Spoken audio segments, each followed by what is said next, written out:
नमस्कार दोस्तों, आज हम इस वीडियो में जानेंगे आलोचना के गुण या फिर आलोचना की विशेषताएं।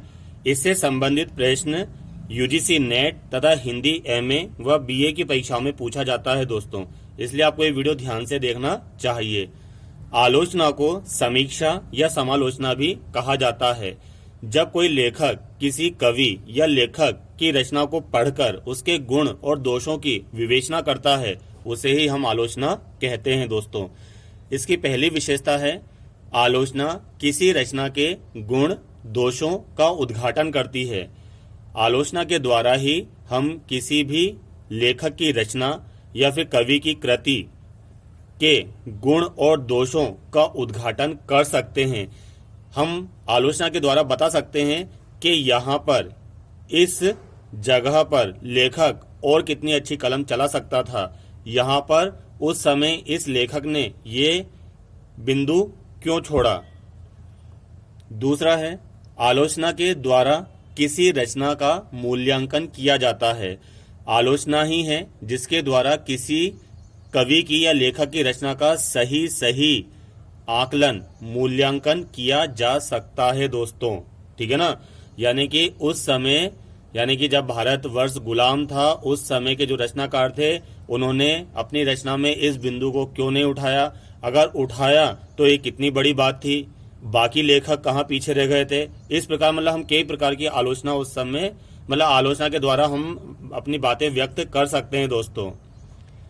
तीसरा है, आलोचना के द्वारा रचना की व्याख्या की जाती है और मन पर पड़े प्रभावों को व्यक्त किया जाता है। यानी कि आलोचना के द्वारा ही रचना के बारीक बारीक बिंदुओं की व्याख्या की जाती है दोस्तों, अभी जो मैंने ऊपर बताया था आपको।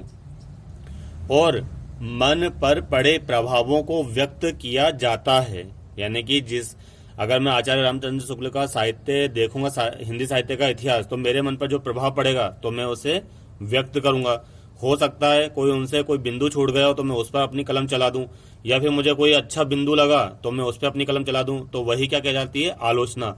जैसे आप कोई फिल्म देखने जाते हो, तो फिल्म देखने के बाद जब हम बाहर निकलते हैं, हमसे पूछा जाता है कैसी लगी, बकवास।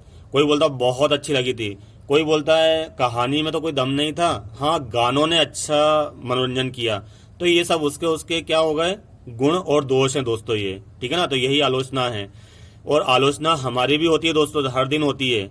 जैसे मैं हूं, ठीक है ना, तो मेरा चैनल हर किसी को तो पसंद नहीं आएगा। जैसे नरेंद्र मोदी है, वो किसी को पसंद आते हैं, किसी को ना पसंद आते हैं, ठीक है ना। इसी प्रकार तो आलोचना तो सबकी होती है। आलोचना पर ज्यादा विचार नहीं करना चाहिए, जबकि अगर कोई आपके दोष निकालता है तो आपको और ज्यादा परिपक्व होना चाहिए कि अगली बार कोई आप में से दोष ना निकाले, आपकी रचनाओं में दोष न निकाले। चौथा है, आलोचना रचना का भावन या शंसन करके कृतिकार के उद्देश्य को स्पष्ट करती है। यानी कि आलोचना रचना को और प्रिय बना देती है, मन भावन बना देती है। चौथा है, आलोचना के पांचवा है बिंदु, आलोचना के द्वारा ही मुख्य लेखक और ज्यादा परिपक्व हो जाता है। यानी कि आलोचना के द्वारा ही जब हम किसी फिल्म की आलोचना करते हैं, ठीक है ना, उसके गुण दोष निकालते हैं, तो फिल्मकार सोचता है अगली फिल्म में इतनी अच्छी बनाऊंगा कि कोई गुण दोष भी नहीं निकाल पाएगा।